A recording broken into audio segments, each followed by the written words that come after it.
merong mga calls for your resignation after what happened. Binabatikos po yung pag-alis ni Senator Bato, the shooting incident, and si Director Matibag also said you should be held accountable. Your reaction to all these? Okay. Hindi pa naman ako SP, pinagre-resign na ako eh. Buong buhay ko naman ganon eh, di ba? So certain people are called for the job. So even before I took office as Senate President, tinanong ko sa 12, bakit ako? And may reason kung bakit ako. Maybe because I was there during the time of crisis. You remember, nung pandemic, nag-break ang Senate, di ba? Ang House, mas marami kami. Gusto nila mag-break kami. Sabi ko, hindi pwede. Kailangan makita nila may gobyerno. Konti na lang siguro tayo dito.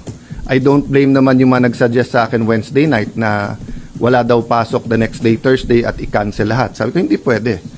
Kailangan makita nila may gobyerno dito. So, ang message ko sa NBI, hindi nyo natibag ang Senado.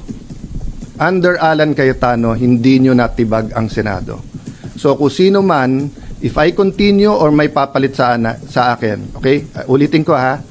During my watch, hindi nyo natibag ang Senado. Now, kung if I remain or kung papalitan ako, sana hindi matibag ang Senado. The Senate is a target, di ba? Because we are the last line of defense sa pagdating ng hindi impartial na impeachment. We're the last line of defense sa budget. We're the last line of defense sa charter change. We're the last line of defense sa kung merong gustong yumurak o sumira sa ating democracy. I'm not saying we, the Senate, but leadership matters, di ba?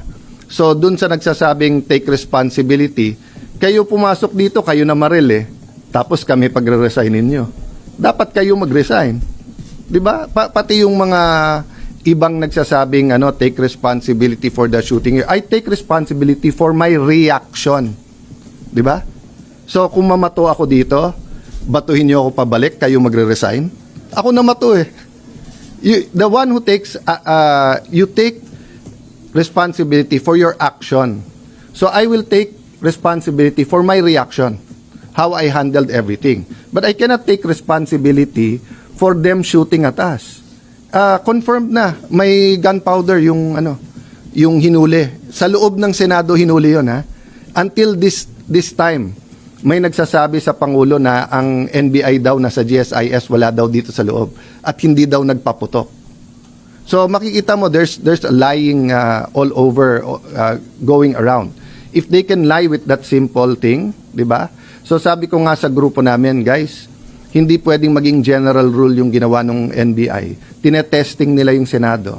Unfortunately, dati maraming nag-i-invoke dun sa spirit ni Salonga, Recto, Tanyada, yung Osmeña, Rojas, yung ating mga greats, 'di ba?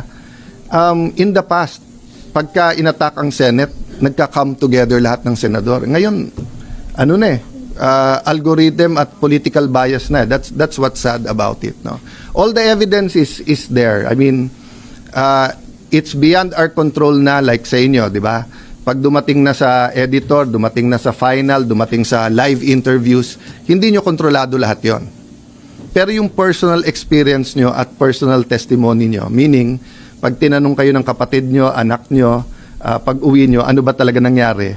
Eyewitness din kayo eh. 'Di ba? So, yun din ang ko sa inyo. Kung eyewitness kayo and you think I did wrong, I won't take it against you for calling for the resignation. But if you're telling me na kontrolado ko yung NBI, so dun sa nagsabing scripted, 'di ba? Ang galing ko naman na pati NBI is under my command pala. So you won't resign, sir? There's no reason to eh. Diba? Many of those who are calling for my resignation are political operators eh. Dati na silang may, meaning nung nasa DFA ako, resign Alan. Nung nasa Speaker's Office ako, resign Alan. Nung minority leader ako, resign Alan. Nag-ano lang ngayon, nag-echo lang ngayon dahil nga sa mga pangyayari. But for me, it's concerted effort from day one to get me out because they want someone they can control. The only thing I promise the 13 is I follow God. Diba? And, following God is easy if you know exactly what He's telling you to do, diba? Pero if you have 5 decisions to make and all of them are godly decisions, hindi madali mag-discern na ano ba dapat gawin. So for example, as long as I tell the truth, that's godly, di ba? But do I extend a friendly hand in friendship? Di ba? Do I tell everyone, let's work together? Or do I pound the table muna para alam nilang hindi pwedeng ganito yung Senate? Those are everyday decisions that needs wisdom. And I'm not claiming to have all the wisdom, di ba? But uulitin ko lang ha, collaboration, okay. Pero yung sunod-sunod kami sa inyo at hawak nyo kami sa liig, hindi pwede yun. Collaboration, our government needs collaboration.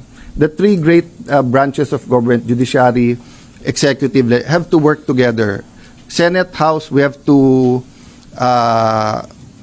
work together. But yung sasabihin mag-surrender or puppet SP ka, hindi ka tatanggalin, pero kung ano sabihin namin, sumunod ka, sorry, hindi ko style yon.